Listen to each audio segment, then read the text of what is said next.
कोरे से एक बात सीखने को मिलती है कि जब आपको कोई रास्ता नहीं मिल रहा है तो आपको खामोश होने की ज़रूरत नहीं है।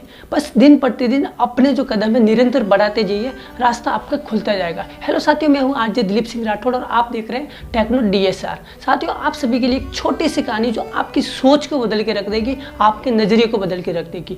ये कहानी होती है स्टार्ट किसान परिवार से।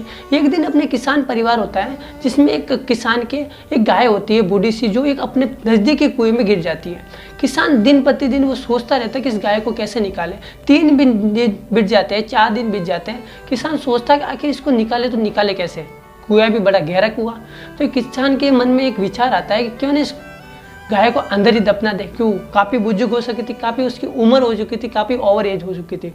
तो किसान सोचता है तो अपने आसपास के जो भी पड़ोसी होते हैं उनको बुला दिया जाता है। उनको बोलता है एक पावड़ी भी लेके आना, ताकि उनको मिट्टी डाल के अंदर ही दफना देंगे। किसान ये विचार करके सभी लोगों को, जो आसपास के लोगों को बुला देते हैं और अंदर मिट्टी डालना स्टार्ट कर देते हैं। गाय चिल्लाती है, रोती, बिलखती है, लेकिन कोई उनकी मन की आवाज़ को कोई नहीं सुनता, उनके दर्द को कोई नहीं सुनता।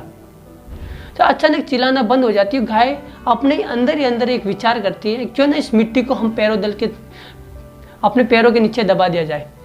तो गाय जब भी उसके ऊपर मिट्टी डालते वो अपने जो शरीर को हिला के उस मिट्टी को अपने पैरों के नीचे दबा देती। ऐसे ही सारे लोग मिट्टी डालते गए, वो अपने पैरों के नीचे दबाती गई। वैसे ही एक कदम और ऊपर आ गई।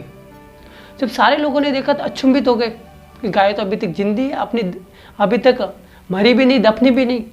तो वो जल्दी से मिट्टी डालना स्टार्ट करते हैं, लगातार डालते रहते। ऐसे ही गाय जो है वो उस मिट्टी को नीचे दफना के वो कुएं के किनारे तक आ जाती है और बाहर निकल के वो भाग जाती है। तो साथियों, हमारे भी जीवन में जब हम परिश्रम करते हैं, जब हम कठोर परिश्रम करते हैं अपने ड्रीम के लिए, अपने गोल के लिए, तो बहुत सारे लोग हैं जो हमारे बीच में कठिनाई बन के आते हैं, हमारे लिए बाधा बन के आते हैं, बहुत सारे कीचड़ उछालते हैं, जो होते ही हमारे आसपास के लोग। तो हमें उससे घबराना नहीं, उससे जो परेशानी है, जो कीचड़ जो उछाल रहे, उससे दूर होना है बिल्कुल ही। हमें उसी में फंसे हुए नहीं रहना है, यार वो हमें काम करने नहीं दे रहा, तो उससे बिल्कुल फंसे हुए नहीं रहना है। हमें उसको साइड करके हमें लगातार अपने काम को जारी रखना है। तो साथियों, ये कहानी कैसी लगी हमें कमेंट करके ज़रूर बताइए। यदि वीडियो आपको अच्छा लगा हो तो हमारे वीडियो को लाइक ज़रूर कीजिए। यदि आप हमारे चैनल पर नए हैं तो हमारे चैनल को सब्सक्राइब करना ना भूलें, ताकि आपको ऐसी मोटिवेशन कहानी दिन प्रतिदिन अपडेशन आपको मिलते रहे। तो साथियों, मिलते हैं नेक्स्ट कहानी के साथ में। तब तक के लिए वंदे मातरम।